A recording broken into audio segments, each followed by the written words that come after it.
ઋષિકેશના કાંઠા ઉપર એક આશ્રમ હતો, સ્વામી શિવાનંદજીનો એ આશ્રમ. સ્વામી શિવાનંદજીના આશ્રમમાં ગયા. સ્વામી શિવાનંદજીએ એમને જોયા. કોઈ પરિચય નહીં, કોઈ ઓળખાણ નહીં, પણ જોયું કે કોઈ યુવાન છે, તકલીફમાં હોય એવું લાગે છે. ચહેરા ઉપરથી ખબર પડે. સ્વામી શિવાનંદજીએ થોડી વાતો કરી. સ્વામી શિવાનંદજીને ખબર પડી કે આ માણસ ઇન્ટરવ્યુમાં પાસ નથી થયો ને એટલો આટલો હતાશ છે. સ્વામી શિવાનંદજી એને 2-3 પ્રશ્ન પૂછે. ભાઈ, તમે મહેનત કરી હતી? તો કે હા સ્વામીજી. પૂર્તિ કરી હતી? તો કે આ પૂર્તિ કરી. અને છતાંય તમે પાસ ના થયા? તો કે ના થયા. સ્વામી શિવાનંદજી એવું કહે છે, તો એવું સમજો કે ભગવાન તમને આના કરતા કંઈક વધારે સારું આપવા માંગતા હશે ને, એટલે તમારી પાસેથી આ છીનવી લીધું.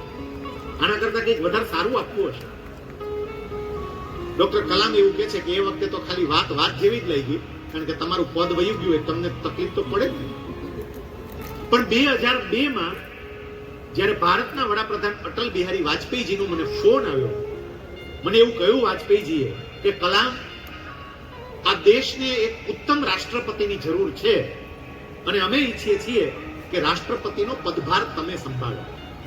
ડોક્ટર કલામ એવું કહે છે કે મેં એ વખતે અટલ બિહારી વાજપેયીજીને એવું કહ્યું કે વાજપેયીજી, તમારી વાત સાચી, પણ મારે મારા મિત્રો જોડે, પરિવારવાળા જોડે ચર્ચા કરવી પડશે. ત્યારે વાજપેયીજી એમને એવું કહ્યું હતું કે ચર્ચા કરવી હોય એટલી કરી લો, તમને છૂટ છે, પણ જવાબ તો મને તમારો આમાં જ જોશે.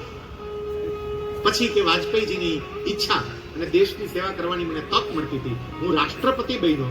રાષ્ટ્રપતિ તરીકેની મારી સોગંદ વિધિ પૂરી થઈ અને સોગંદ વિધિ પૂરી થઈને પછી પ્રોટોકોલ પ્રમાણે 3 પાંખના વડા રાષ્ટ્રપતિને મળવા માટે આવે. એક પ્રોટોકોલ છે. શું કામ? કારણ કે રાષ્ટ્રપતિ સુપર કમાન્ડર કહેવાય. આપણી જે 3 પાંખ કહેવાય, આર્મી, નેવી અને એરફોર્સ, એ 3 પાંખના વડા એ રાષ્ટ્રપતિ કહેવાય, સુપર કમાન્ડર, 3ના વડા.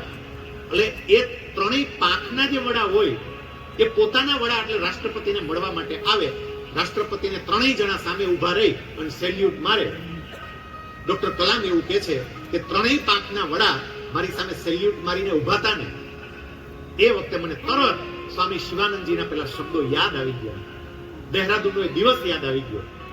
અને કલામ એવું કહે છે કે મને તરત વિચાર આવ્યો કે જો એ વખતે મારું સિલેક્શન થઈ ગયું હોત તો બહુ તો હું આ પદ સુધી પોગી ગયો હોત અને અહીંયા ઉભો સલામ મારતો હોત. પણ આજે મને સલામ લેવાનો અધિકાર ભગવાને આપ્યો, એ ઓલું પદ છીનવાનું એટલે. સરદાર સાહેબનું Ahmedabad municipal corporation, Ahmedabad municipality, આમ તો કોર્પોરેશનને બદલે મ્યુનિસિપાલિટી કહેવાય તે વખતે, એટલે મ્યુનિસિપાલિટીના પ્રમુખ તરીકેનું પદ છીનવાયું. પણ ભગવાન એને નાયબ વડાપ્રધાનનું પદ આપવા માંગતા હશે, એની આ કથા કરાવવા માંગતા હશે, એનું દુનિયાનું સૌથી ઊંચામાં ઊંચું પૂતળું મુકાવવા માંગતા હશે, એટલે પદ છીનવ્યું હશે. એક આ જીવનમાં સમજીએ, આવી કોઈ પણ તકલીફો આવે, કોઈ પણ પ્રશ્નો ઉભા થાય ત્યારે હંમેશા હકારાત્મક રહે. સાહેબ, એ વ્યક્તિએ દેશ માટે બધું જ ત્યાગ કરી અને દેશના કામકાજમાં બરોબરના પરોવાઈ ગયા, બરોબરના દેશના કામકાજમાં લાગી ગયા. એમના બંને સંતાનોની થોડી વાત, પણ એ પહેલા મારે આ સત્યાગ્રહ, બારડોલીનો સત્યાગ્રહ, એની વાત તમારી પાસે મૂકવી છે. બારડોલી એટલે તો આપણું પાડોશી થાય સાવ. અને એ બારડોલીની અંદર ખેડૂતો ઉપર સરકારે જ્યારે કર વધાર્યો, એકચ્યુઅલી થાતું શું કે અમુક વર્ષે કમિટી બેસે અને કમિટી બેસી, કમિટી જરા તપાસ કરે કે અત્યારે કરના જે દર છે એ દરમાં કઈ ફેરફાર કરવાની જરૂર છે, દરમાં વધારો કરવાની, દરમાં ઘટાડો કરવાની આવી કોઈ જરૂર છે, આવું કમિટી બેસીને નક્કી કરે. અત્યારે આ જીએસટી જે ચાલે છે, તો જીએસટી માં કેમ કોઈમાં વધારો કરવાની, કોઈમાં ઘટાડો કરવાની જરૂર છે, જીએસટી કાઉન્સિલ નક્કી કરે. એવી રીતે બ્રિટિશ ગવર્મેન્ટે એક કમિટી બનાવી હતી, એ કમિટી નક્કી કરે. એ વખતે એન્ડરસન એની આગેવાની નીચે આખું કરનું નવું બંધારણ થયું. અને કરનું જે નવું બંધારણ થયું ને, એમાં કરમાં ફેરફાર કરવામાં આવ્યો. બારડોલી તાલુકાના 222 ચોરસ માઇલમાં ફેલાયેલો આ બારડોલી તાલુકો, 137 ગામ, અને 137 ગામમાં તે વખતે જે ફેરફાર કરવામાં આવ્યો એ ફેરફારમાં 22% કર વધારો કર્યો. ખેડૂતોને એવું હતું કે કરમાં કદાચ રાહત આપશે અને રાહત ન આપે તો કરના દર યથાવત રાખશે, પણ એને બદલે 22% વધારો કર્યો. એમાં 46 ગામ તો એવા હતા કે જે ગામની અંદર તો વધારો કરી દીધો, 22% નહીં, એથી વધારો કર્યો, જેને ઉચ્ચ વર્ગના ગામો કહેવામાં આવતા હતા. ખેડૂતોથી આ વધારો સહન થઈ શકે એમ નહોતો, એટલે ખેડૂતોએ ગાંધીજી પાસે રજૂઆત કરી. જે રીતે ખેડા સત્યાગ્રહમાં રજૂઆત થઈ હતી ને, એ જ રીતે ગાંધીજી પાસે રજૂઆત થઈ. ખેડા સત્યાગ્રહમાં ગાંધીજીને સરદારે જે કામ કરીને બતાવ્યું હતું, એટલે બારડોલીના સત્યાગ્રહનું સુકાન આપવાનો વિચાર ગાંધીજીને સૌથી પહેલો સરદારનો જ આવ્યો. એક તો ખેડૂત અને એના ઉપર ટેક્સ. સરદાર બીજી રીતે જોવા જાવ તો ખેડૂતના દીકરા. એટલે તરત જ ગાંધીજીએ સરદારને બોલાવીને કહ્યું, વલ્લભભાઈ, બારડોલી ઉપર આફત આવી છે, બોલો જાશો બારડોલીના ખેડૂતને મદદ કરવા માટે? સાહેબ, ખેડૂતનો દીકરો ખેડૂતની પીડા સમજતો હોય, અને હવે તો દેશ સેવા કાજે બધું જ છોડી દીધું હતું, દેશ સેવામાં લાગી ગયા હતા, અને અમદાવાદ મ્યુનિસિપાલિટીમાંથી ફ્રી પણ થઈ ગયા હતા. એમણે કહ્યું કે બાપુ આપ આજ્ઞા કરો તો હું જઈશ. બાપુએ એમને આજ્ઞા કરી, અને બાપુએ આજ્ઞા કરી એટલે વલ્લભભાઈ બારડોલીની અંદર સત્યાગ્રહ કરવા માટે આવે. અને સાહેબ, હવે ભલે થોડું મોડું થાય, આ બારડોલીના સત્યાગ્રહની વાતને સમજો. જેને કારણે સરદાર બને છે, જેને કારણે વલ્લભભાઈ સમગ્ર ભારત પર છવાઈ જાય છે, ઇવન વિશ્વમાં પણ એનું નામ આ સત્યાગ્રહને કારણે બોલાવવા માંડ્યું. ચર્ચિલ આ સત્યાગ્રહ પછી સરદારને ઓળખતા થયા, વિન્સ્ટન ચર્ચિલ. એ બારડોલીના સત્યાગ્રહની આપણે વાત કરીએ છીએ. સરદાર સાહેબ બારડોલીમાં આવી ગયા. મેં હમણાં ખેડાના સત્યાગ્રહ વખતે આપને કહ્યું કે સત્યાગ્રહમાં કરવાનું શું? કોઈ પણ સંજોગોમાં સરકારને ટેક્સ ભરવાનો નહીં. ગમે એમ થાય, સરકારને ટેક્સ નહીં ભરવાનો. સરદાર સાહેબે ખેડૂતોને બધાને સમજાવ્યા, જો આપણે કોઈએ ટેક્સ ભરવાનો નથી, અને તમે ટેક્સ નહીં ભરો એટલે સરકાર તમારી મિલકતો જપ્ત કરશે. તમારી જે કંઈ પણ મિલકતો હશે એ મિલકતો સરકાર લઈ જશે. અહીંયા હું સરકાર એવું બોલું એટલે બ્રિટિશરો, ધોળિયાઓ, અંગ્રેજો એમ સમજવું, કારણ કે એ સરકાર હતી. તમને બધાને સરળતાથી સમજાય એટલે એક વાત તમારા ધ્યાન ઉપર મૂકું કે ભારતની અંદર અમુક વિસ્તાર એવો હતો કે જ્યાં આ ધોળિયાઓનું શાસન ચાલતું હતું, અંગ્રેજોનું શાસન ચાલતું હતું, અને અમુક વિસ્તાર એવો હતો જ્યાં રાજાઓનું શાસન ચાલતું હતું, દેશી રાજાઓ, જેને દેશી રજવાડા આપણે કહીએ તે. તો જ્યાં અંગ્રેજોનું શાસન ચાલતું હોય ત્યાં બધી વ્યવસ્થા કોને કરવાની? આ સમજો, તમે સરળતાથી સમજી શકો એટલે હું કહું છું કે જ્યાં અંગ્રેજોનું શાસન ચાલતું હોય ત્યાં બધી જ વ્યવસ્થા અંગ્રેજોએ, ધોળિયાઓએ કરવાની થાય. જેમ કે શાળા બનાવી અંગ્રેજો બનાવે, હોસ્પિટલ બનાવી અંગ્રેજો બનાવે, રેલવે બનાવી અંગ્રેજો બનાવે. એ બધું એને કરવું પડે, અને એના બદલામાં ટેક્સ વસૂલ કરવાનું અંગ્રેજો વસૂલ કરે. જ્યાં રાજાશાહી ચાલતી હોય ત્યાં બધું કોને કરવાનું? રાજાએ કરવાનું હોય. સ્કૂલ બનાવવાની રાજા બનાવે, દવાખાનું બનાવવાનું રાજા બનાવે, મહેસૂલ વસૂલવાનું રાજા વસૂલે. અમારા ગોંડલના મહારાજા હતા સર ભગવતસિંહજી. અમારા ગોંડલ માર્કેટિંગ યાર્ડના ચેરમેન ને મારા મિત્ર અહીંયા બેઠા છે. ગોંડલને યાદ કરીએ કે અમારા મહારાજા ભગવતસિંહજી, એમને એ વખતે જે સ્કૂલો બનાવી, કન્યા કેળવણીની જે વ્યવસ્થા કરી, ફરજિયાત સ્ત્રી શિક્ષણ લાવ્યા, રાજા તરીકે ઉત્તમ કામ કર્યા. ભાવનગરના કૃષ્ણકુમારસિંહજી, વડોદરાના સયાજીરાવ ગાયકવાડ, આ બધા રાજાઓ એવા હતા કે જેને ઉત્કૃષ્ટ કામગીરી કરી. રાજાઓ પોતે જ્યાં રાજ કરતા હોય એ વિસ્તારમાં કામ કરે, અંગ્રેજો પોતે જ્યાં શાસન કરતા હોય એ વિસ્તારમાં કામ કરે. બારડોલી અંગ્રેજોના શાસન હેઠળનો પ્રદેશ હતો. કારણ કે આમાં ઘણા એવો વિચાર આવ્યો કે તો અંગ્રેજોએ બારડોલીમાં કેમ કર નાખ્યો હોય છે, એને બીજે કેમ નો નાખ્યો? જ્યાં એના શાસન હતા, જ્યાં એમનું કમિટીઓ બનાવેલી હોય એ પ્રમાણે થતું. એટલે બારડોલીની અંદર બારડોલીની જે કમિટી હતી એ સ્થાનિક વિસ્તારની સ્થિતિ જોઈ અને કર નક્કી કરતી હોય. મેં કહ્યું એન્ડરસનની આગેવાની નીચે એમણે આ 22% કર વધારો નાખ્યો. સરદાર સાહેબે બધા લોકોને કહ્યું કે આ ધોળિયાઓ તમારી મિલકત જપ્ત કરવા આવશે, પણ યાદ રાખજો આપણે નીચું નમવાનું નથી. હવે મારે જે વાત કેવી છે સમજજો સાહેબ. સરદાર સાહેબે પુરુષો તો ઠીક, પણ ત્યાંની ગામડાની બહેનોની અંદર એને જે ખુમારીનું સિંચન કર્યું છે. તમે બારડોલીના ગીતો સાંભળો ને તમને ખબર પડે કે બહેનોએ કેવા ગીતોની રચના કરી. બહેનો બધી બહેનો હવારમાં નીકળતી, પ્રભાત ફેરી લઈને નીકળે. જાગજો રે સુરા જાગજો રે, સુરા જાગજો રે કાયર ભાગજો રે, હવારમાં નીકળે ગાતા ગાતા, ગામના લોકોને તાન ચડાવે. બરોબર બહેનો બ્રિટિશ ગવર્મેન્ટના નામોશીના ગીતો ગાય અને સરદાર સાહેબના સ્વાગતના ગીતો ગાય. આવા ગીતો ગાય, એવા ગીતો ગાયા કરે. એ બહેનોની વાતો કરું ને એ પહેલા એક બીજી વાત કહી દઉં કે સરદાર સાહેબને સરદારનું બિરુદ બારડોલીની અંદર એક નાની ફલોદ કરીને ગામ હતું, એ નાની ફલોદ ગામની અંદર મળેલું છે. નાની ફલોદ ગામમાં સભા ચાલતી હતી. સરદાર સાહેબ બરોબરની આમ જોશ ભરી વાતો કરતા હતા. બધા ખેડૂતોને પાનો ચડાવતા હતા. આપણે નમવાનું નથી, એ ગમે એમ કરે, આપણા કટકા કરી નાખે, બ્રિટિશરો ભલે તોપ મોકલાવે, આપણને તોપે ભલે દીએ, આપણે એની સામે ઝૂકવાનું નથી. આવી બધી જે વાતો કરતા હતા ને તે એ સભાની અંદર એ જ ગામનો એક ખેડૂત બેઠો હતો. એનું નામ હતું કુંવરજી દુર્લભજી પટેલ. કુંવરજી દુર્લભજી પટેલ ને એવું તાન ચડી ગયું, એવું તાન ચડી ગયું કે સભામાં ઉભો થઈ ગયો સીધો અને ઉભો થઈને મેંડો બોલવા, ખમ્મા ખમ્મા મારા બાપ, ખમ્મા વાહ મારા બાપ, વાહ શું વાતો કરો છો તમે, વાહ અરે તમે તો અમારા સરદાર થઈને આવ્યા, સરદાર તમે અમારા સરદાર થઈને આવ્યા. આ બે ત્રણ વખત સરદાર સરદાર બોલ્યા ને ત્યારથી બધાના શબ્દ ગમી ગયો અને બધાય ત્યારથી વલ્લભભાઈ નહીં સરદાર કહેવા. આ સરદાર તમારા દક્ષિણ ગુજરાતે આપ્યા છે, તમારા બારડોલી આપ્યા છે, નાની ફલોદે આપ્યા છે સરદાર. કુંવરજીભાઈ દુર્લભજીભાઈ પટેલ પહેલી વખત સરદારનો ઉલ્લેખ અને પછી સરદાર સરદાર બોલાવવાનું ચાલુ. ઘણા કે ગાંધીજીએ કીધું તો એ પાછળથી સંબોધન કર્યું હશે. એ સરદારે મેં તમને કહ્યું ને જે ખુમારી વાળી વાતો કરી છે, જે વાતો કરતા હોય સાહેબ, બ્રિટિશ ગવર્મેન્ટ ટેક્સ ન ભરવાને કારણે મિલકતો જપ્ત પણ કરતી અને એમાંય ખેડૂતોના ઢોર જપ્ત કરી જાય, ભેંસો લઈ જાય, ભેંસો.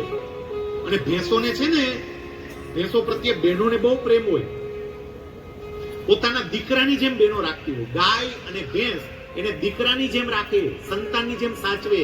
ગામડામાં મેં તો આ જોયું છે અને તમારામાંથી ઘણાએ જોયું પણ હશે કે સંતાનની જેમ એને સાચવતા હોય, દીકરાની જેમ એને રાખતા હોય. સાહેબ લગ્ન પ્રસંગમાં ગામડે બહેનો કોઈ સગાવાલાને ત્યાં પ્રસંગ હોય ત્યાં ગઈ હોય પણ હાંજે પાછી પોતાને ગામ જતી રહે, કારણ કે તરત એમ કે મારી ગાય દોવા નહીં ગઈ, બીજાને મારે જવું પડશે, મારી ગાય આપી. અને જો દોવાનું મૂકી દઈશ ને તો મારી ગાયના આચળ ભરાઈ જાય. આપણી બહેનોનો ત્યાગ તો જુઓ અને ગાય પ્રત્યેનો પ્રેમ તો જુઓ.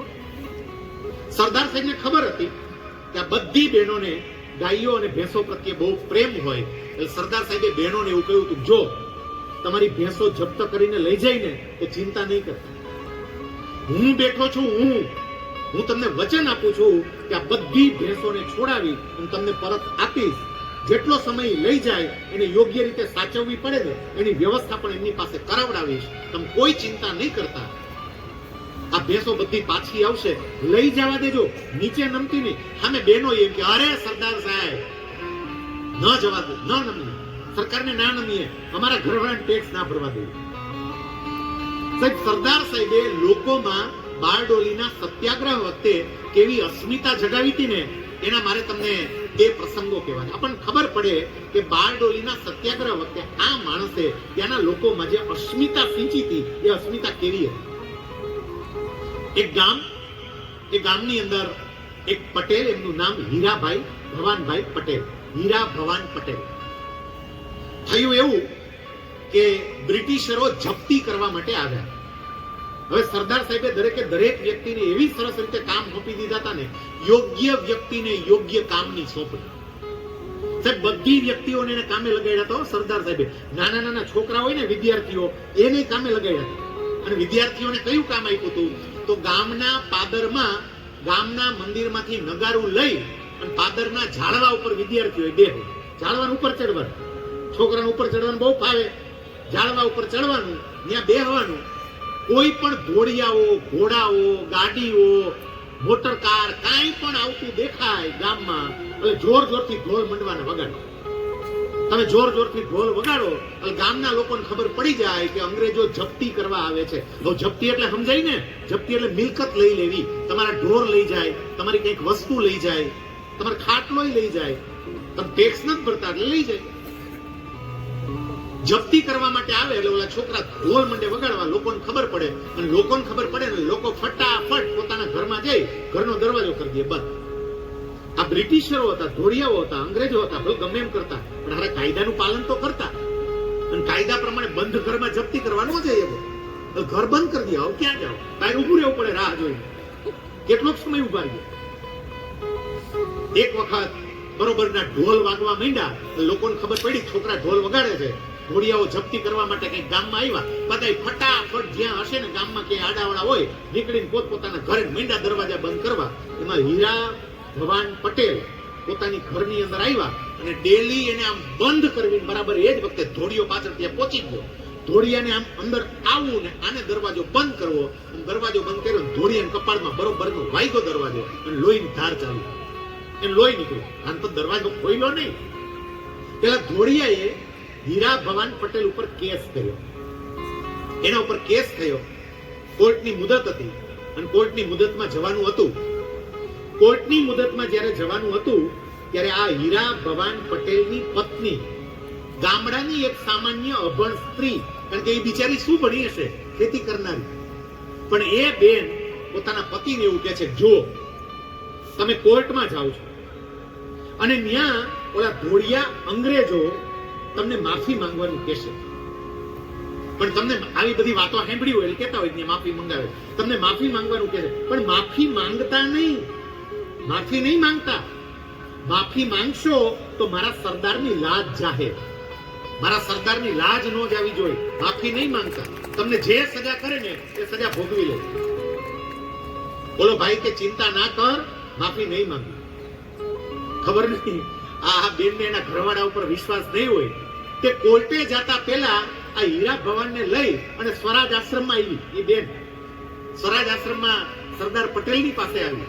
સરદાર સાહેબ બેઠા છે અને સરદાર સાહેબને એવું કહે છે, સરદાર સાહેબ આને દરવાજો બંધ કર્યો, એમાં ઓલા ધોળિયાને વાગ્યું, તે ધોળિયાએ કોર્ટમાં કેસ કર્યો છે અને હવે આ મુદતે જાય છે. તે સરદાર સાહેબ એને આશીર્વાદ આપો, ઢીલો ન પડી જાય, આ ઢીલો ન પડે એવા આશીર્વાદ આપો. સરદાર સાહેબ કે બેન તારા જેવી ઘરવાળી હોય એનો ઘરવાળો ઢીલો ક્યાંથી પડે? મારા વસંતબેન જેવા બેન હોય પછી આ ગંજીભાઈ ઢીલા ક્યાંથી પડે? હું તો આ બે લોકોનું દાંપત્ય જીવન 2 દિવસ એની હારે છું ને, હું જોઉં છું. ખરેખર આપણે ગગજીભાઈ જેટલા વંદન કરીએ ને એના કરતા બમણા વંદન વસંતબેન ને કરવા પડે ખરેખર. કારણ કે દરેક ક્રિયામાં હું જોઉં છું ને. હમણાં ઘનશ્યામભાઈ ને ત્યાં ગયા હતા, ફટાફટ આમ ઉપર ફટાફટ હાલો સ્ટેજ ઉપર જવાનું, કે હાલો હાલો હાલો જલ્દી હાલો.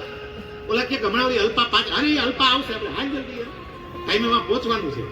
તઈ મને ખબર પડી કે આ તો બિચારા જે પ્રમાણે, પણ કોઈ પણ ઘરવાળી જયારે મજબૂત હોય ને એના પતિમાં એ સુરવીરતા આવે. પણ સરદાર સાહેબ પાસે લઈ ગયા અને પછી ત્યાંથી એ કોર્ટે આવ્યા. કોર્ટે છેલ્લે કોર્ટ રૂમ ની અંદર જઈને ઈ પેલા આ બાઈ પોતાના ઘરવાળાને એવું કહે છે, જોજો ધ્યાન રાખજો, માફી તો નહીં જ માંગતા, નહીં માંગતા. ગયા અને ખરેખર જે બનતું હતું એ જ પ્રમાણે એમને એવું કહેવામાં આવ્યું કે આ તમારી ભૂલ છે અને તમારે માફી માંગવી જોઈએ.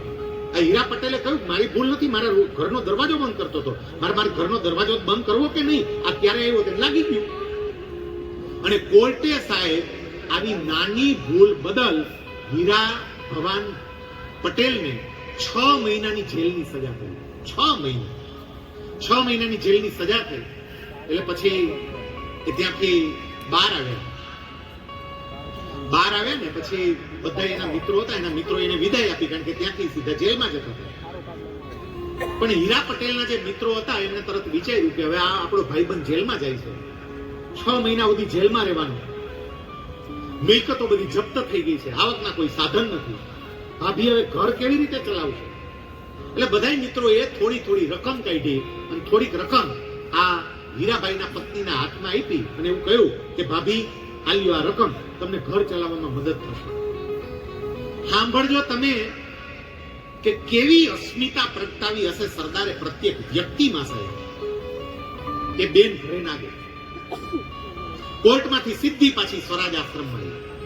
એકલી બાઈ સ્વરાજ આશ્રમમાં આવે છે. સરદાર સાહેબને મળી. મારે સરદાર સાહેબને મળવું છે. મળી. સરદાર સાહેબને કહ્યું, સરદાર સાહેબ માફી ના માંગી, તમને ઝૂકવા નથી દીધા સરદાર સાહેબ, તમારું નામ ઝૂકવા નથી દીધું. અને પછી આ એમના પતિના મિત્રોએ જે રૂપિયા આપ્યા હતા ને, પોતાના સાડલાના છેડે એને બાંધેલા હતા, એ સાડલાની ગાંઠ છોડી રૂપિયા કાઢ્યા અને સરદાર સાહેબના ચરણોમાં મૂકીને એવું કીધું, મારા બાપ આવું કામ લઈને બેઠો છો, તારા ચરણોમાં રકમ સમર્પિત કરું છું. એની ભાવના તો જુઓ સાહેબ, કે આવું કામ લઈને તમે નીકળ્યા છો, તમારા ચરણોમાં આ રકમ હું સમર્પિત કરું છું.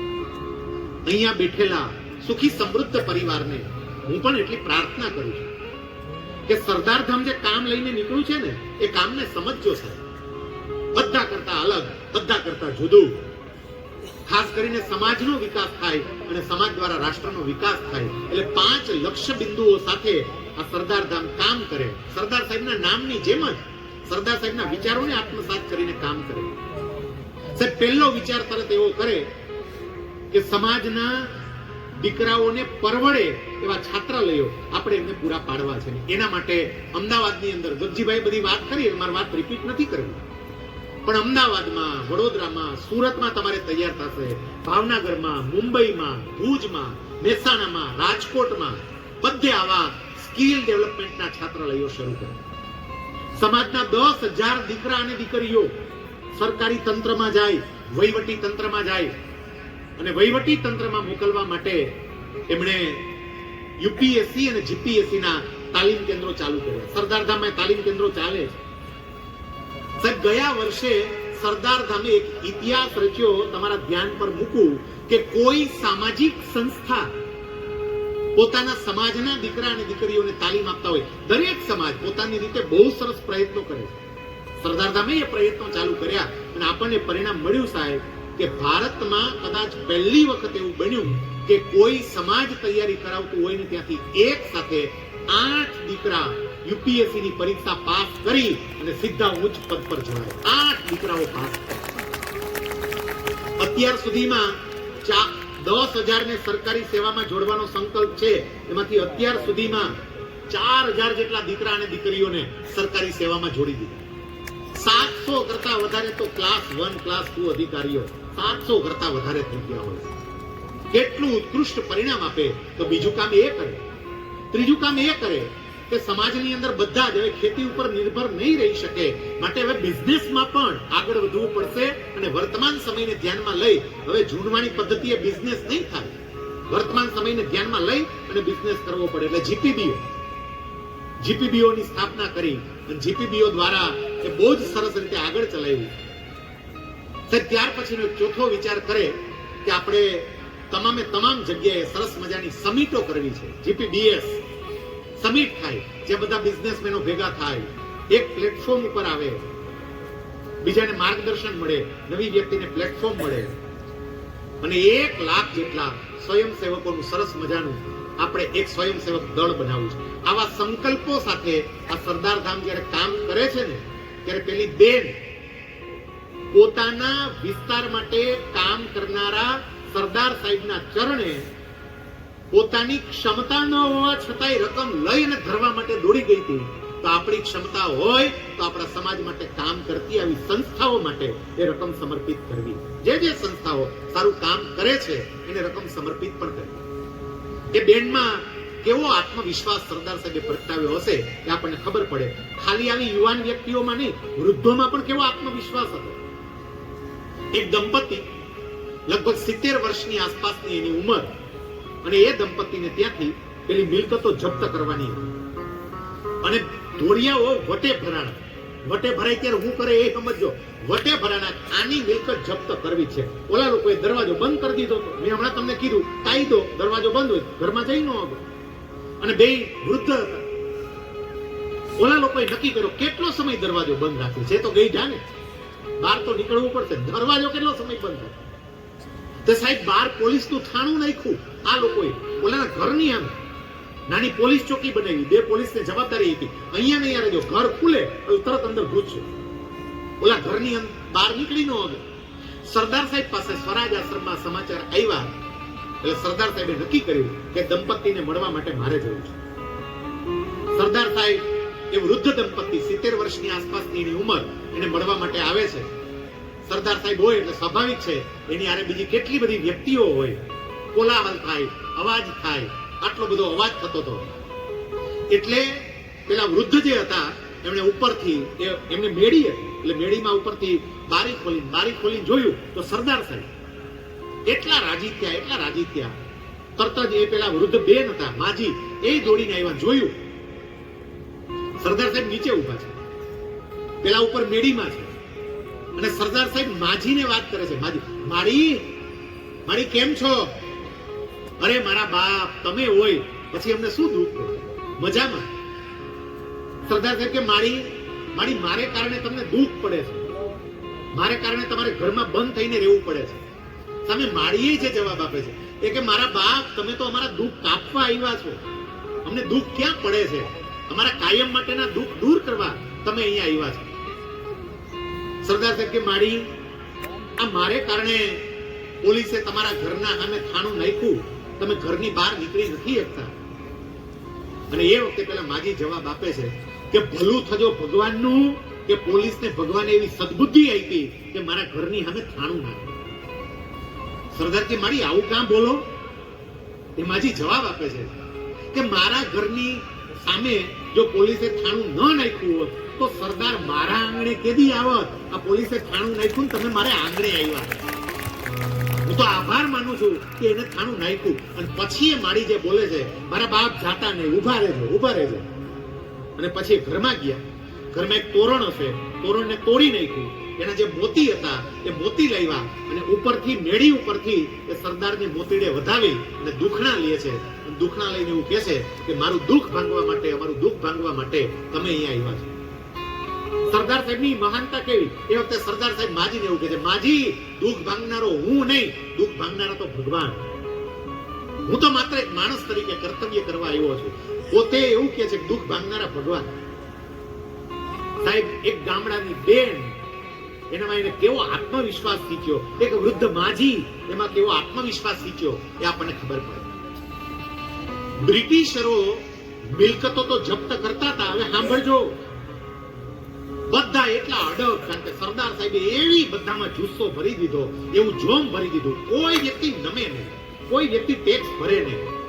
સરદાર સાહેબને ક્યાંકથી સમાચાર મળ્યા કે બાજીપુરા કરીને એક ગામ છે અને બાજીપુરા ગામનો એક વીરચંદ વાણિયો ટેક્સ ભરવા માટે તૈયાર થયો છે. આટલા એને સમાચાર મળ્યા. અને એકચ્યુઅલી અંગ્રેજોએ જ એને તૈયાર કર્યો. અંગ્રેજોએ જ કીધું હતું કે જો ભાઈ, એક કામ કર, તું છે ને ટેક્સ ભર, એવું હોય છે ને તો એ પૈસા અમે તને પાછા દઈ દે, પણ તું ટેક્સ ભરીશ ને એટલે બીજા 5 જણાને ટેક્સ ભરવાની ઈચ્છા થાય અને આંદોલન તૂટશે, પછી બીજા મળશે ભરવા. એવી રીતે એમ ચડાવ્યો. ઘણી વખત આ પ્રકારના આયોજનો કરવા પડે.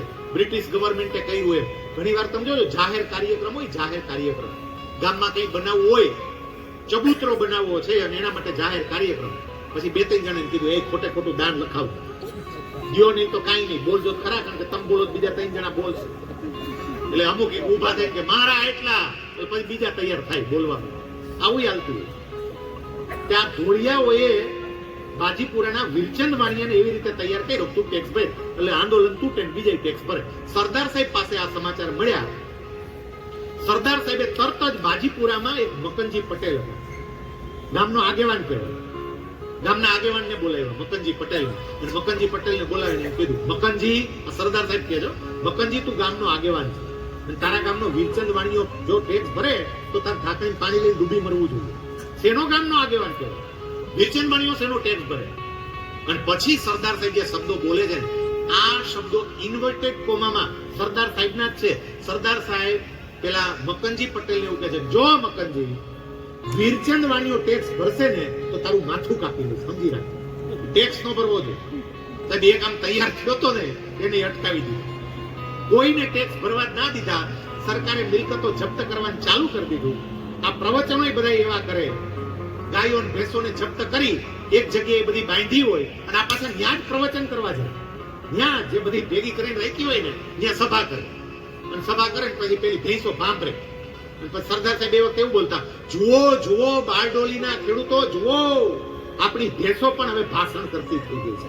આપણી ભેંસોય ભાષણ કરે છે અંગ્રેજોના વિરોધમાં. ઓલી ભાંભરતી હોય. સાહેબ ભેંસો જપ્ત કરે, ગાયો જપ્ત કરે ત્યાં સુધી તો ઠીક છે, પણ ખેડૂતો માટે જે પોતાના ભગવાન કહેવાય, પોતાની માં કહેવાય, એવી જમીનો જપ્ત કરવાનું ચાલુ કર્યું. ટેક્સ નો ભરેલ જમીન જપ્ત કરીએ, તમારું ખેતર લઈ લે આખે. સાહેબ એ વખતે જમીનો જપ્ત કરવાનું ચાલુ કર્યું. એમાં 5000 એકર જમીન જપ્ત કરી. 5000 એકર. ખેડૂતો બિચારા ઢીલા પડવા માંડ્યા. અમુક ને એવું થયું કે ટેક્સ ભરી દઈએ. સરદાર સાહેબે કીધું કે એક પણ ટેક્સ નહીં ભરતા. મારા ઉપર વિશ્વાસ રાખો, આ જમીન તમારા દરવાજા ઠોકતી ઠોકતી પાછી આવશે. મેં તમને કીધું ને તમારી ભેંસો પાછી આવશે, એમ જમીન પણ તમારા દરવાજા ઠોકતી ઠોકતી પાછી આવશે. મારા પર વિશ્વાસ રાખો, કોઈ ટેક્સ નહીં ભરતા. પછી ખેડૂતોએ કહ્યું કે હવે સરદાર સાહેબ જે થાય તે ટેક્સ નથી ભરવું. પ્રેશર લાવવા માટે, દબાણ લાવવા માટે આ જમીન જે જપ્ત થઈ હતી ને એ જમીન વેચવા કાઢી બ્રિટિશરો. વેચવા, આ જમીન વેચવી છે. 5000 બ્રિટિશરોએ જપ્ત કરી લીધી છે, સરકારે જપ્ત કરી લીધી, સરકારની માલિકીની છે, સરકારે વેચવી. બોલો, એક કેરોસીનનો વેપારી ભરૂચનો તૈયાર થયો જમીન ખરીદવા માટે, અને બ્રિટિશરો હાવ પાણીના ભાવે દેવા તૈયાર હતા. તે ઓલા ભરૂચના કેરોસીનના વેપારીએ 1400 એકર જમીન લીધી. 1400 એકર. આમાં કોઈ કેમ કે મેં 10 એકર લીધી. 1400 એકર. સરદાર સાહેબે એ વ્યક્તિને બોલાવ્યો, કેરોસીનનો વેપારી હતો એ, અને જે એને લીધો છે, તને કઈ વિચાર આવે છે કે નથી આવતો? તું આ કોની જમીન લેશ? આ ખેડૂતોની જમીન છે ને એટલું યાદ રાખજે કે ખેડૂતોના દિલ દુભાવ્યા છે, અને આ જમીન તને મૂકશે નહીં. પેલો એવું કહે છે કે સરદાર સાહેબ મારી ભૂલ થઈ ગઈ, પણ હવે નવી વધારાની કોઈ જમીન નહીં. આનો તો દસ્તાવેજ કરી દીધો હતો. બ્રિટિશરોએ ખાલી જમીન ખરીદી એટલું નહીં, તાત્કાલિકપણે એ કેરોસીનના વેપારીને દસ્તાવેજ કરી દીધો કે આ જમીન તારી. કાયદો એનો, સરકાર એની. જમીન જપ્ત કરી લીધી હતી ટેક્સ નો ભર્યો એટલે, અને કાયદા દ્વારા એ જમીન એમને પેલા વેપારીને હસ્તાંતરિત કરી. આ કેના જેવી વાત થાય? કોઈ બેંક તમે એની લોન ન ભરો, તમારી ગાડી જપ્ત કરે, અને ગાડી જપ્ત કર્યા પછી ગમે વેચી દે, એના જેવી વાત થઈ. સરદાર સાહેબે પેલી વ્યક્તિને એવું કહ્યું, ભાઈ આ જમીન છે ને એ તને હેરાન બહુ કરશે, આવી કીધું. એક સરસ મજાની નાની એવી વાર્તા મને અહીંયા યાદ આવે છે. આ વાર્તા આપણને બહુ સરસ સમજ આપી જાય એવી વાર્તા છે. શાંતિથી બેસજો, આ પૂરું કરીને પછી આપણે જશું. બધા બહુ પ્રેમથી આ વાત સાંભળે છે, અને કાલે આમે રવિવાર છે. સાહેબ, એક જજની કોર્ટમાં એક કેસ આવ્યો, અને કેસ એવો હતો કે એક ડોશીમાં, એક માજી, એની જમીન એક ગામના શાહુકારે કાવા દાવા કરી અને પડાવી લીધું. ડોશીમાનો કોઈ વાંક નહીં, સાવ નિર્દોષ. કોરા કાગળ ઉપર એનો અંગૂઠો મરાવી લીધેલો. માજીએ અંગૂઠો મારી દીધેલો વિશ્વાસને કારણે, અને પછી એના આધારે પેલા આખી જમીન પડાવી લીધેલી. કોર્ટમાં એનો કેસ ચાલે. જજે જોયું કે ડોક્યુમેન્ટ બધા પેલા શાહુકારની તરફેણમાં છે, એટલે ચુકાદો તો શાહુકારની તરફેણમાં આવશે. વાસ્તવિકતા એ છે કે ડોશીને અન્યાય થયો છે. એટલે જજે પેલા શાહુકારને એવું કહ્યું કે ભાઈ, આગલી મુદત હું તને આપું, એ પેલા આજે મુદત પૂરી થયા પછી મારે તને મળવું છે, મારી અંગત ચેમ્બરમાં મળવા માટે આવજો. એટલે આને એવું થયું સાહેબને કઈક સેટિંગ બેટિંગ કરવું હોય છે. ગયા અંગત ચેમ્બરમાં મળવા માટે. અંગત ચેમ્બરમાં મળવા માટે ગયા એટલે પેલા જજે એવું કહ્યું કે ભાઈ, હવે મારે આ બહુ કેસ લાંબો ખેંચવો નથી. આવતી મુદતે મારે એનો ચુકાદો આપવો છે, અને મને એવી ઈચ્છા છે કે ચુકાદો તારી તરફેણમાં જ દેવો છે. તારી તરફેણમાં એનો ચુકાદો આપવો. બોલો તો એકદમ રાજી થઈ ગયો કે ખરેખર સેટિંગ આટલું જ બોલે, હમણાં કઈક ડિમાન્ડ કરશે. જજે કીધું કરું, પણ મારી એક અપેક્ષા છે, તારે મારું એક કામ કરવું પડે તો હું તને ચુકાદો તારી તરફેણમાં આપું. બોલો કે જી કયો, બોલો કેટલું દેવાનું, હું દેવાનું.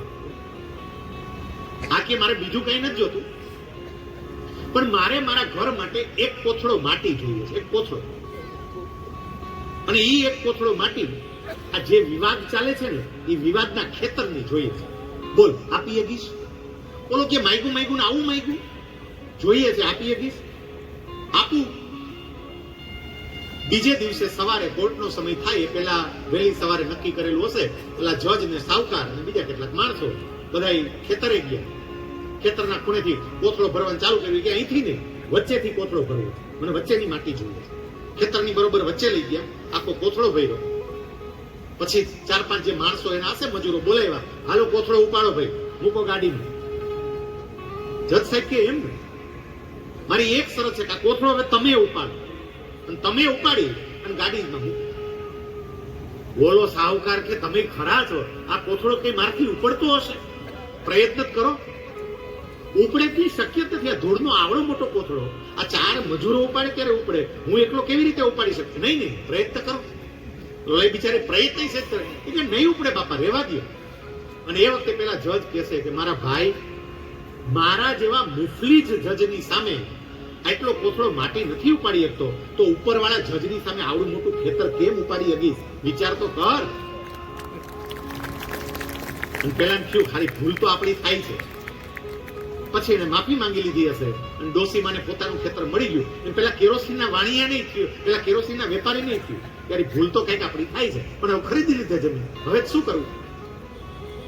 સાહેબ કેટલા પ્રયત્નો થયા આંદોલનને તોડવા માટે, પણ ખેડૂતોમાં એને જે અસ્મિતા પ્રગટાવી હતી ને, એ અસ્મિતાને કારણે કોઈની તાકાત નહોતી કે એનું આંદોલન તોડી શકે. સાહેબ આંદોલન ના તૂટ્યું અને છેવટે સરકારે નમવું પડ્યું. સરકારે કમિટીની રચના કરી. એ કમિટી ફરીથી દરોની ચર્ચા કરશે અને ત્યાં સુધી કોઈ પ્રકારનું મહેસૂલ લેવામાં નહીં આવે એવી વાત થઈ. એ વખતે એમ પણ વાત થઈ, વચ્ચે એવો વિકલ્પ કાઢવામાં આવ્યો કે અત્યારે ખેડૂતોએ અમુક રકમ તો ભરવી પડશે. સરદાર સાહેબે કીધું ના, ખેડૂત નહીં ભરે, અને ખેડૂતને વચન આપ્યું કોઈ રકમ નહીં ભરાય. પછી એ વખતે રામચંદ્ર ભટ્ટ કરીને એક વ્યક્તિ હતા, એમણે એવું કહ્યું કે સરદાર સાહેબ આપે આટલું બધું કામ કર્યું છે, જો આ ખેડૂતોનો કર માફ થતો હોય, આ કમિટી એના માટે ફરીથી વિચારતી હોય, વિચારીને એનું પોઝિટિવ પરિણામ જ આપશે, તો અત્યારે જે કંઈ પણ ડિપોઝિટ તરીકે આપવાનું કહે તો એ રકમ આપવાની તૈયારી મારી છે. આ રામચંદ્ર ભટ્ટે બ્રિટિશ ગવર્મેન્ટ પાસે ટેક્સની ડિપોઝિટ તરીકે જે કંઈ પણ રકમ મૂકવી પડે ને, એ રકમ મૂકવાની તૈયારી બતાવી, રકમ આપી પણ છે. તે રકમ હું આપું, પણ ખેડૂતોને અન્યાય ન થવો જોઈએ.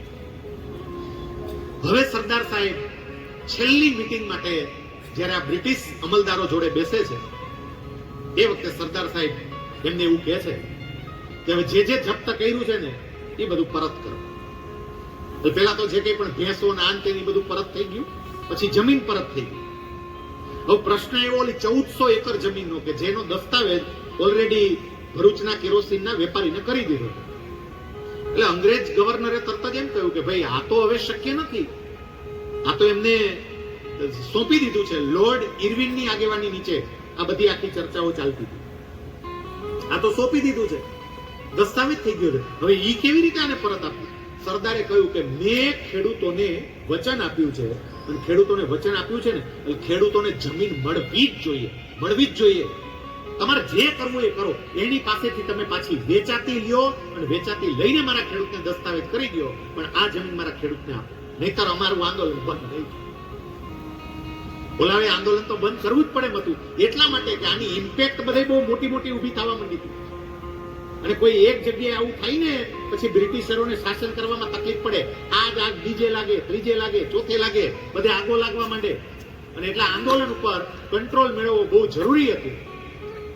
ઇરવિને સ્વીકાર્યું કે ના, અમે જમીન ખરીદી અને તમને પરત કરશું. સાહેબ 1400 એકર જમીન, એના દસ્તાવેજો બદલાયા અને મૂળ ખેડૂતોને એ જમીન સરદાર સાહેબે પાછી આપી.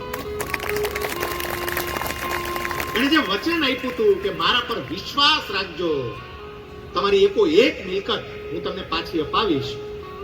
સાહેબ સરદાર સાહેબે બારડોલીના ખેડૂતોને, બારડોલીના તમામ લોકોને માત્ર ટેક્સથી નથી બચાવ્યા, એ લોકોમાં એક નવી અસ્મિતા ભરી, એક નવું જીવન આપ્યું.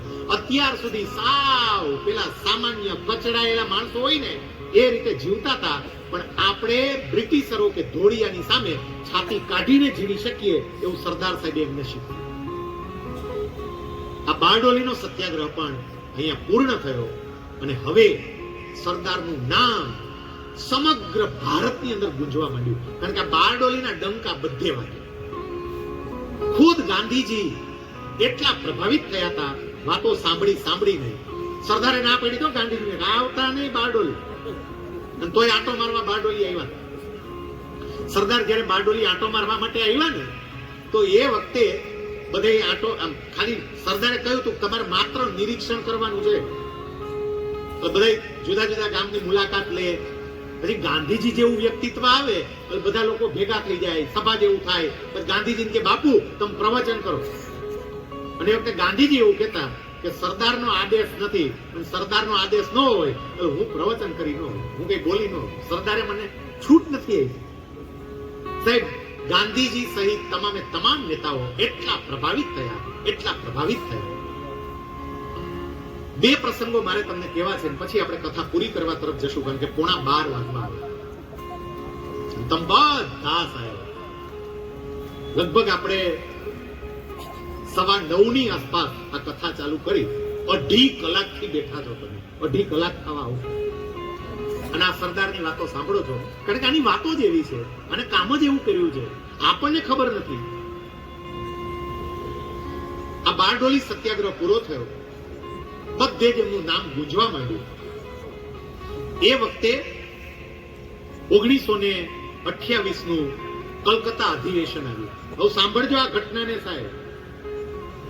1928 માં બારડોલીનો સત્યાગ્રહ પૂરો, કોંગ્રેસનું અધિવેશન, જે દર વર્ષે એક મોટું અધિવેશન થાય, જે દરેક રાજકીય પક્ષ કરતા હોય.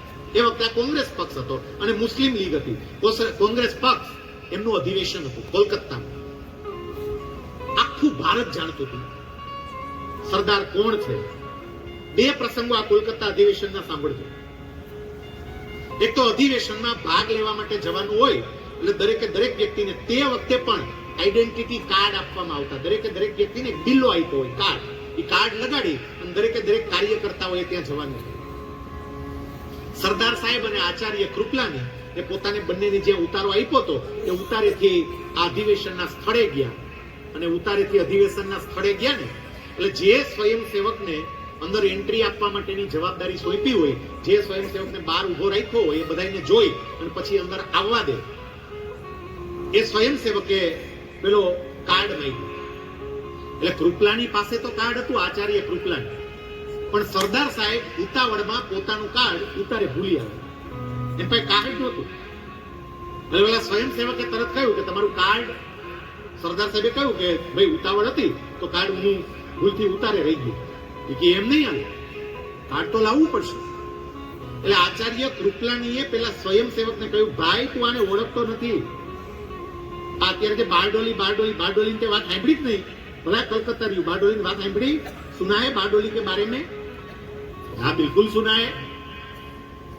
सरदार के बारे में सुना है? हाँ उसके बारे में सुना है. उसी की वजह से तो हमें सफलता मिली. कृपलानी के यही ये सरदार है. बोलो स्वयं सेवक है, हर माथा नो परेलो है, वंदन करे सरदार आपको वंदन, पर कार्ड तो आपको देना पड़ेगा.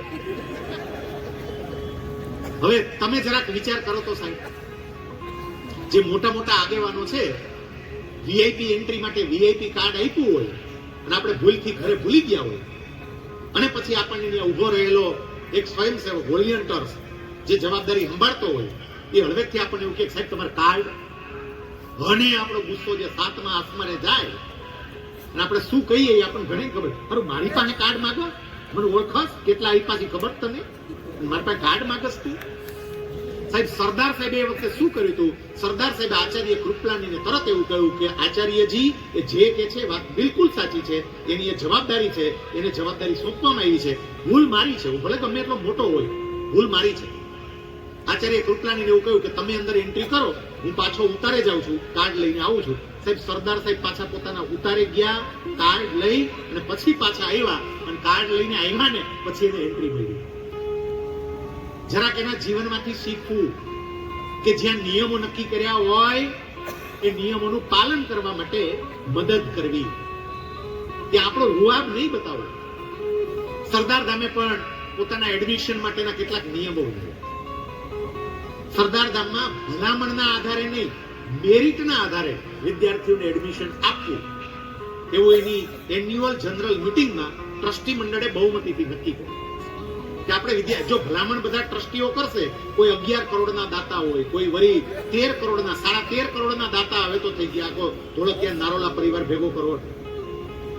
સાહેબ બહુ મોટા મોટા દાતાઓ બધા છે અને એ દાતાઓ પછી ભલામણ કરે તો જેને ખરેખર જરૂર છે એવી વ્યક્તિઓ તો કદાચ એડમિશન થી વંચિત રહી જાય. એટલે સરદાર નામે નક્કી કર્યું કે આપણે પ્યોર મેરિટના આધારે એડમિશન આપવું છે. જેને મેરિટમાં આવતું હોય એને જ એડમિશન, અને એને ચુસ્તપણે વળગી રહેશે. ગઈકાલે જ અમે ચર્ચા કરતા હતા, અમને અત્યારે ઉતારો અહીંયા આશાદીપ સ્કૂલ ભાઈ જીવનભાઈ રામાણી, શૈલેષભાઈ રામાણી, મહેશભાઈ રામાણી એમને ત્યાં છે. તો અમે ચર્ચા કરતા હતા, એમણે બહુ સરસ કીધું કે મેરિટના આધારે સરદાર ધામમાં એડમિશન મળે છે એની ખાતરી મને છે. મેં કેવી રીતે? એમણે કહ્યું કે અમારી બહુ નજીકની એક વ્યક્તિ, અમારી સ્કૂલની એક વિદ્યાર્થી, એને ત્યાં એડમિશન લેવું હતું અને એડમિશન લેવા માટે અમારી મોટી મોટી ઓળખાણ મોટી મોટી વ્યક્તિઓ સાથે હતી. એ મોટી મોટી વ્યક્તિઓએ ત્યાં ફોન કર્યો તો પણ એ દીકરીને એડમિશન મળ્યું નહોતું, કારણ કે દીકરીએ જે નિયમોનું પાલન કરવું જોઈએ, એનું ફોર્મ ભરાવવું જોઈએ, યોગ્ય સમયમાં ફોર્મ ભરાવવું જોઈએ, એ નિયમોનું પાલન નહોતું કર્યું. તો મોટી મોટી વ્યક્તિઓના ફોન પછી પણ એમને એડમિશન નહોતું. નિયમો જે નક્કી કર્યા હોય ને એનું પાલન કરવું છે, એમાં સહયોગ આપવો.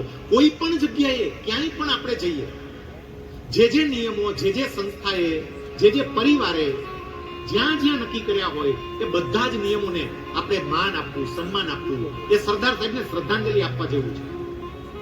હું છેલ્લા 4 દિવસથી અત્યારે અહીંયા સુરતમાં છું, કારણ કે 2 દિવસથી કથા ચાલે છે અને આગળના દિવસોમાં સુરતમાં મારા અન્ય જગ્યાએ પ્રવચનો હતા. સાહેબ આ 4 દિવસથી ભૈયામાં એટલી શાંતિ થાય છે ને, તમારી એક બાબત જોઈ, અને એ બાબત એ છે સાહેબ, આ સુરતીઓને એમાંય આપણા કાઠિયાવાડીઓને મેં પહેલી વખત રેડ સિગ્નલ હોય અને ઉભા રહેતા જોયા છે સુરતમાં. તમને બધાને વંદન કરું છું, વંદન તમામે તમામ. સાહેબ સુરતીઓ એટલે દિલના એટલા મોટા, વાત તો પૂછો. સાહેબ તમારો સૌથી મોટામાં મોટો ગુણ તમારી લાગણી, તમારો પ્રેમ. તમે એટલા લાગણીશીલ છો, એટલા પ્રેમાળ છો. કોક હગો કાઠિયાવાડમાંથી આપણે ત્યાં આવતો હોય, એને લગનની કપડાની ખરીદી કરવી હોય, અહીંયા બિચારો હીરા ઘસતો હોય, અને તોય એમ કે અમારે ત્યાં રોકાજો, સવારમાં બસ 6 વાગ્યા, ક્યાં ઉતરવાના છો? કાપોદ્રા ઉતરશો? બિચારો મોટરસાયકલ લઈને કાપોદ્રા તેડવા આવી ગયો. મોટરસાયકલ લઈને ઉભો હોય કાપોદ્રા, ઠંડીમાં તમને લઈ જાય, એની ઘરે જમાડે, હીરા ગણતો હોય. એક દી રજા મૂકી તમારે ભેગો બધા આટેમાં. આ સુરત વાળાની હું મનોવૃત્તિ કહું છું, એની લાગણી કહું છું, એનો પ્રેમ કહું છું, અને આ વાસ્તવિકતા છે. આખો દી તમારી હારે રહે, તમને જમાડે, અને છેલ્લે પાછો તમને બસમાં વડાવા આવે. કેટલું ધ્યાન રાખે. આવો અમારા રાજકોટમાં, હાલો લ્યો સાહેબ. બસ સ્ટેન્ડમાં ઉતરો ને ફોન કરો કે હું આવી ગયો છું, તરત કે રિક્ષા વાળાને આપો તો સરનામું સમજાવી દઉં. એમનો કે હું તેડવા આવું છું. બધા આવા નથી, તેડવાય આવે. પણ તમારી આ ભૂમિની, કારણ કે કર્ણની ભૂમિની, આ ભૂમિની એક અલગ તાસીર છે સાહેબ. તમે એટલા પ્રેમાળ, એટલી મદદ કરનારા, એટલું દાન કરનારા. હું તો અહીંયા જો કથાઓ હારી તમારે સુરતમાં ચાલે, બોલો ધમધમાટી પાટિયા ચાલુ જ હોય. મને તો એવો વિચાર આવતો હતો કે સરદાર કથાને બદલે ભાગવત કથા કરવા જેવી કરી ગયો. કેવી કથાઓ ચાલે, એને લોકોને કેટલું દાન મળે, કેટલું ફંડ મળે. એટલે બહુ આપનારા છો. પણ એક બાબત તમારી આ ખૂટતી હતી, ખારું ટ્રાફિકના નિયમો પાડતા નથી, પણ કેટલા સરસ રીતે એ ટ્રાફિકના નિયમો પાડતા થઈ ગયા. તમને વંદન કરું છું, પ્રાર્થના કરું છું કે ચાલુ રાખજો, પાછું ચાલુ રાખજો. મને આનંદ તો એ વાતનો થયો કે એક જગ્યાએ મેં એવું જોયું કે વધારે વાહનો નહોતા, ખુલ્લું હતું બધું. એટલે આમ તમે જઈ શકો એમ હતા, પણ તોય રેડ સિગ્નલ હતું ને ઉભા હતા. બોલો આનંદ છે. વાહ, બાકી ખરા સુરતીઓ, ખરા કાઠિયાવાડીઓ. હવે તમે સાચા અર્થમાં નિયમોનું પાલન ચાલુ કર્યું. સરદાર સાહેબે નિયમોનું પાલન કર્યું, તો આપણે નિયમોનું પાલન કરવું. આ તમે ટ્રાફિકના નિયમોનું પાલન કરો છો ને, એ સરદાર સાહેબની અંજલિ જ છે. સરદાર સાહેબના સિદ્ધાંતો જ અપનાવીએ છીએ.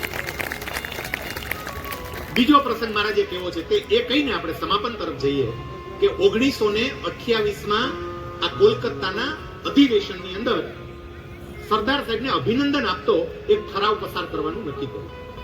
કારણ કે બારડોલીમાં એમને સફળ સત્યાગ્રહ કર્યો, ખેડૂતોનું મનોબળ મજબૂત કર્યું, અંગ્રેજોને ઝુકાવ્યા, આખા દેશની અંદર એના પડઘા પડ્યા.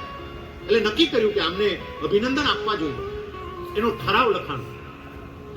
અભિનંદન આપતો જે ઠરાવ લખાણો ને, એમાં શબ્દ લખવામાં આવ્યો હતો, કારણ કે એમને સરદારનું બિરુદ મળ્યું હતું, બધા સરદાર કહીને બોલાવતા હતા. એટલે અભિનંદન ઠરાવમાં પણ લખવામાં આવ્યું, સરદાર